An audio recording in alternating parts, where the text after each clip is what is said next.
Kasih karunia dan damai sejahtera bagimu dari Allah Bapa kita dan Kristus Yesus menyertai kamu. Amin. Bapak, Ibu, dan saudara-saudari yang terkasih dalam Kristus Yesus, firman Tuhan bagi kita dalam ibadah pertangyangan malam hari ini tertulis dalam kitab Amos pasal 5 ayat 4 sampai ayat 6 demikian. Sebab beginilah firman Tuhan kepada kaum Israel. Carilah aku, maka kamu akan hidup. Janganlah kamu mencari Betel. Janganlah pergi ke Gilgal. Dan janganlah menyeberang ke Beersheba. Sebab Gilgal pasti masuk ke dalam pembuangan dan Betel akan lenyap. Carilah Tuhan, maka kamu akan hidup. Supaya jangan ia memasuki keturunan Yusuf bagaikan api, yang memakannya habis dengan tidak ada yang memadamkan bagi Betel. Demikian firman Tuhan. Bapak, Ibu, dan saudara-saudari yang dikasihi Tuhan Yesus Kristus, apakah yang Anda cari? Tentu ada banyak yang kita cari selama kita hidup di tengah-tengah dunia ini. Tapi yang perlu kita ingat adalah yang dicari, yang selalu kita kejar dan kita cari itu, jangan sampai menyesatkan kita di tengah dunia ini. Dan saya yakin selama kita hidup di dunia ini, pencarian demi pencarian akan terus kita lakukan. Jika yang satu sudah dapat dan ketemu, maka kita akan mencari hal-hal yang lain lagi di dalam kehidupan ini. Begitulah pencarian itu akan terus berlangsung selama kita hidup di tengah-tengah dunia ini. Namun tentu yang kita cari itu, atas apa yang kita cari hari ini, di tengah-tengah di dunia ini, pada akhirnya semua itu akan berakhir. Kita harus sampai kepada mencari Tuhan. Tentu tidak hanya yang berkaitan dengan fisik dan hal yang duniawi yang diperlukan oleh manusia, yang kita butuhkan dalam kehidupan ini, tetapi juga adalah mencari Tuhan. Dalam kehidupan rohani dan spiritual kita, tentulah kita perlu mencari Tuhan dalam kehidupan ini. Demikianlah dalam firman Tuhan yang sampai kepada kita pada malam hari ini dalam Amos pasal 5 ayat 4 sampai ayat 6. Nabi Amos menyerukan kepada umat Israel untuk mencari Tuhan. Mengapa? Karena umat Israel sudah jauh menyeleweng dari jalan dan dari kehendak Tuhan. Hal ini dilatar belakangi ketika Israel Utara dipimpin oleh Raja Yerobeam II, masa di mana Israel mengalami kejayaan dan kesejahteraan, namun dalam hal yang lain justru terdapat hal yang bertolak belakang dari kejayaan dan kesejahteraan mereka. Secara politik, secara ekonomi, mereka sangat berkembang, makmur, sejahtera.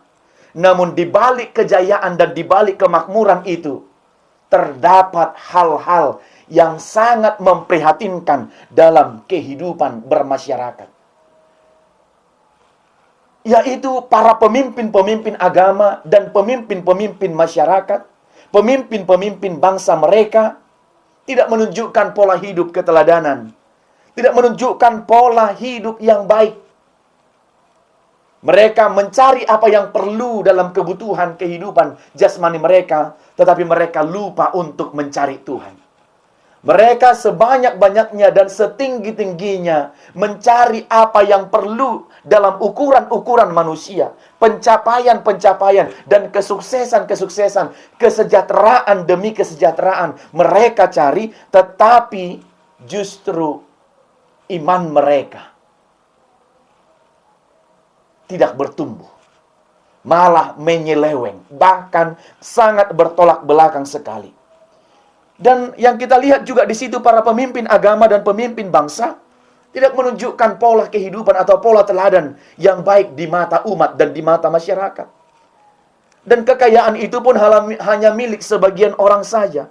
Orang-orang kaya Yang kaya itu akan semakin kaya, dan yang miskin akan semakin miskin. Karena apa? Orang kaya menindas orang-orang miskin karena ketidakberdayaan orang-orang miskin di tengah-tengah kehidupan bermasyarakat. Yang terjadi adalah penekanan bagi orang-orang yang tidak berdaya, bagi orang-orang yang miskin yang tidak punya apa-apa.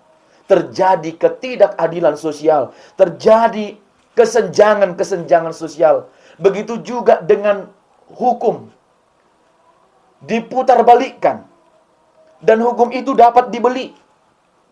Bisa dibengkokkan. Dan hukum itu tajam ke bawah sementara tumpul ke atas. Dan hukum itu adalah milik orang-orang yang memiliki banyak uang. Sementara orang miskin tidak mendapat keadilan dalam kehidupan dan di mata hukum. Dan keadilan pun pada waktu itu boleh dibeli dengan uang. Benar-benar sifat, karakter mereka, dan moral mereka sangat bobrok dan tidak menunjukkan keteladanan yang seharusnya para pemimpin umat, pemimpin agama, pemimpin bangsa menjadi role model yang baik di tengah-tengah kehidupan bermasyarakat dan kepada umat mereka. Tetapi justru yang terjadi, mereka tidak memberi pola keteladanan yang baik dalam kehidupan mereka sebagai pemimpin-pemimpin umat dan pemimpin-pemimpin agama serta bangsa. Lalu apa yang terjadi? Pada kenyataannya, kehidupan ini sangat memprihatinkan. Di kondisi demikian, mereka tetap melakukan peribadahan mereka. Mereka tetap menjalankan hari raya mereka. Peringatan hari besar keagamaan-keagamaan mereka. Dilakukan dengan sangat meriah. Mereka memberikan persembahan-persembahan mereka. Nyanyian-nyanyian mereka sangat luar biasa untuk menyembah Tuhan. Namun ibadah itu semua hanya tinggal formalitas dan tinggal rutinitas. Sama sekali tidak memberikan dampak dan tidak berbuah positif dalam kehidupan keseharian mereka. Ibadah tetap jalan, tapi sekaligus penindasan tetap jalan. Hari raya tetap dilakukan, tetapi pemerasan kepada orang-orang miskin tetap berjalan. Nyanyian-nyanyian tetap dikumandangkan, tetapi tangisan-tangisan orang miskin juga tidak mereka hiraukan. Bahkan nasibnya, bahkan keadaan mereka sangat benar-benar ditindas oleh orang-orang yang memiliki kekuasaan dan yang memiliki wewenang serta jabatan kala itu. Sekali lagi Bapak Ibu, ibadah yang mereka kerjakan tidak membuahkan dampak yang positif dalam kehidupan mereka. Dan dalam kehidupan umat, mereka tetap menindas walaupun mereka beribadah. Memestakan hari raya mereka dengan sangat meriah.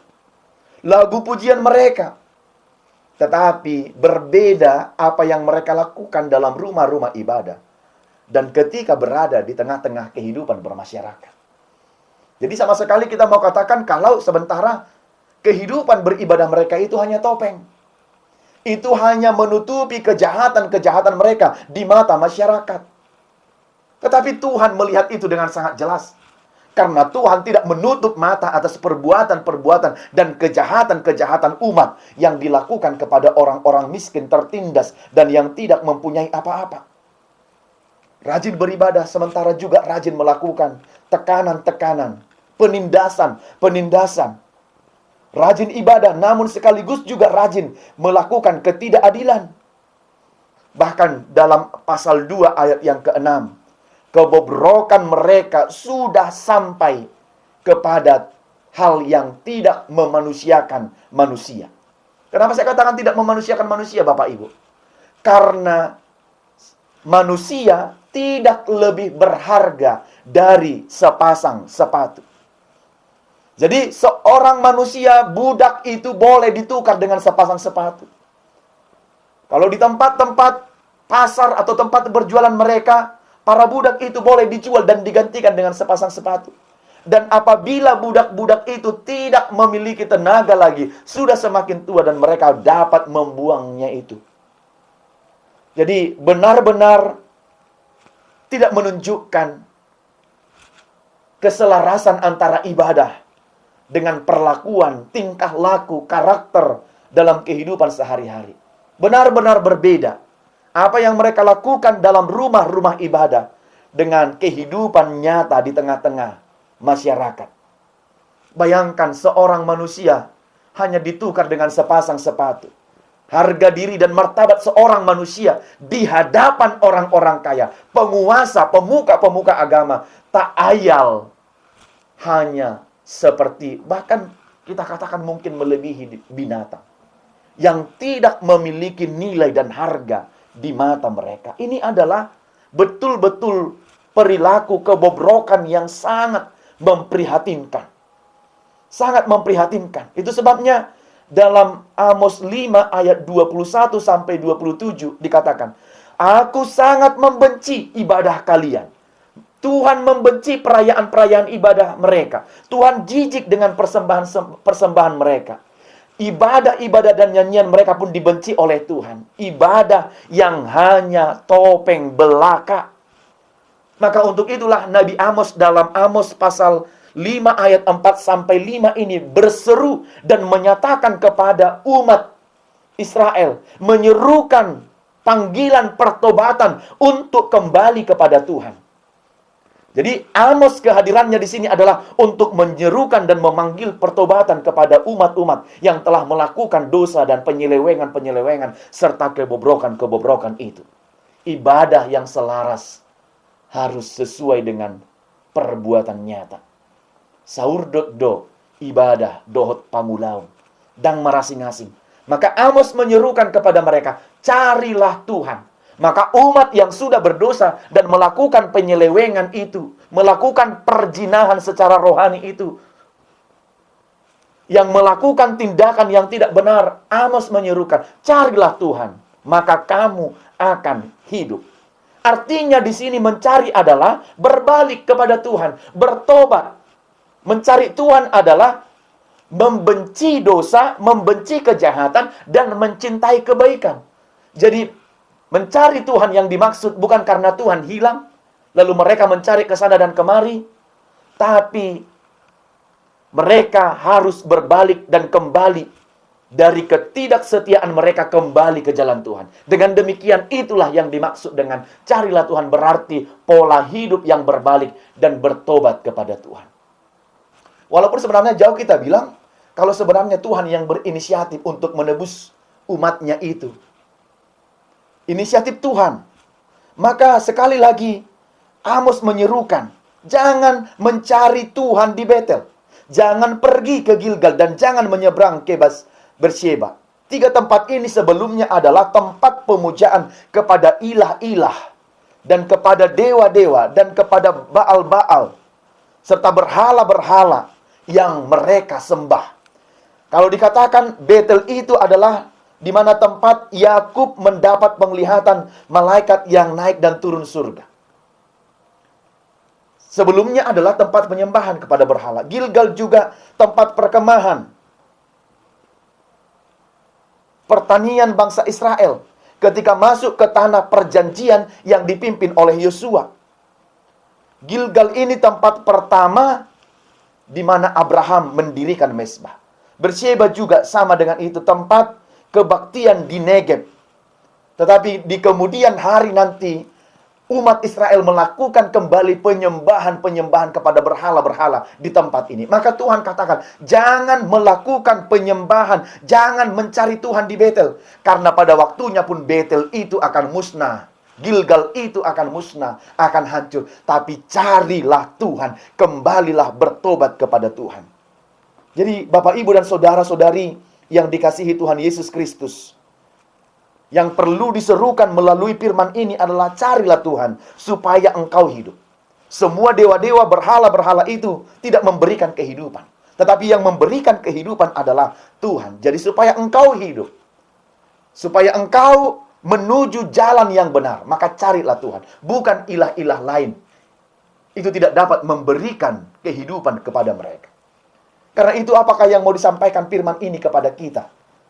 Saya catat paling tidak ada 3 hal. Yang pertama adalah, carilah Tuhan maka kita akan hidup. Maka perlu ada introspeksi terhadap kesalahan-kesalahan kita, kepada Tuhan. Kalau kita tahu kita bersalah, kita berdosa, kita banyak melakukan pelanggaran, kita melukai hati orang lain, membenci orang lain, membuat orang lain tersinggung dengan perbuatan, ucapan, dan tingkah laku kita, maka kembalilah dan bertobatlah. Carilah Tuhan. Bertobatlah dari kejahatan kita. Kalau kita tahu kita salah, yang diperlukan adalah pertobatan. Tinggalkan kejahatan. Tinggalkan hal yang mendukai hati Tuhan. Tinggalkan hal yang membuat jinah secara rohani. Segala bentuk-bentuk kejahatan, tinggalkan dan berbaliklah kepada Tuhan. Carilah Tuhan kalau kamu mau hidup. Yang kedua adalah, hiduplah selaras, saurdot antara iman, peribadahan kita dengan perbuatan kita. Saya sudah sering katakan Bapak Ibu, jangan pula menjadi rajin beribadah, tapi rajin juga beribadah. Tetapi yang perlu adalah rajin beribadah, sekaligus juga rajin mengaplikasikan buah-buah dari peribadahan kita itu. Jadi ibadah tidak hanya sebatas rutinitas, tidak hanya sebatas formalitas, tetapi ibadah itu berbuah yang nyata dalam keseharian dan kehidupan kita. Jangan hidup berpura-pura. Jangan pintar menutup-nutupi kesalahan kita. Tapi sejalanlah dengan apa yang Tuhan mau. Jangan sampai Tuhan marah, Tuhan jijik, Tuhan tidak suka, karena tidak sesuai dengan antara ibadah kita dengan perbuatan dan tingkah laku dalam keseharian kita. Tuhan mau sebagaimana yang ada dalam hati kita, begitu juga pemujian kita. Antara mulut dan hati itu sinkron. Begitulah kehendak Tuhan. Yang ketiga dan terakhir adalah Tuhan mencari yang hilang. Yesus mencari yang hilang. Karena seorang pun sangat berharga di mata Tuhan. Jika ternyata di sini kata mencari Tuhan itu adalah artinya bertobat dan berbalik kepada Tuhan. Sementara topik minggu mengatakan Tuhan mencari yang hidup. Jadi saya mau katakan topik dan firman ini seperti gayung bersambut. Ketika Tuhan mencari yang hilang dan orang yang hilang itu mau berbalik dan bertobat, maka orang yang bertobat itu mendapat pengampunan dari Tuhan, sehingga dia hidup dalam sukacita karena Tuhan sudah mengampuni segala kesalahan-kesalahannya, dan dia sudah meninggalkan jalannya yang sesat, yang salah, sudah kembali kepada jalan Tuhan. Maka tangan Tuhan sangat terbuka untuk menerima pertobatan orang-orang berdosa. Maka datanglah kepada Tuhan, serahkan hidupmu bagi Tuhan, ampuni segala kesalahan dan pelanggaranmu. Maka tangan Tuhan terbuka menerima orang yang tulus hati memohon pengampunan kepada Tuhan. Sehingga kita memperoleh keselamatan, sukacita, dan sejahtera di hadapan Tuhan. Selamat melakukan pertobatan. Tuhan memberkati. Amin. Kita berdoa. Bapa di sorga, kami bersyukur dan berterima kasih menerima firman Tuhan pada malam hari ini. Mengajarkan kami untuk selalu mencari Tuhan. Kembali kepada jalan Tuhan, meninggalkan segala kejahatan dan pelanggaran kami yang kami perbuat dalam kehidupan kami. Supaya kiranya sejalan selaras antara ibadah dan perbuatan nyata sehari-hari. Supaya ibadah itu berbuahkan kebaikan. Tuhan, tolonglah kami di antara banyaknya pencarian di tengah-tengah dunia ini. Biarlah pada akhirnya kami terus mencari Tuhan. Kembali kepada jalan dan kebenaran Tuhan. Terima kasih atas firman-Mu yang menguatkan kami malam hari ini. Lindungi dan jagai kami melakukannya. Berkati juga semua jemaat-jemaat Tuhan, supaya mereka tetap mencari Tuhan, melakukan pertobatan atas setiap kesalahan dan pelanggaran yang kami lakukan dalam kehidupan kami. Terpuji nama-Mu, dalam Kristus Yesus kami berdoa. Amin.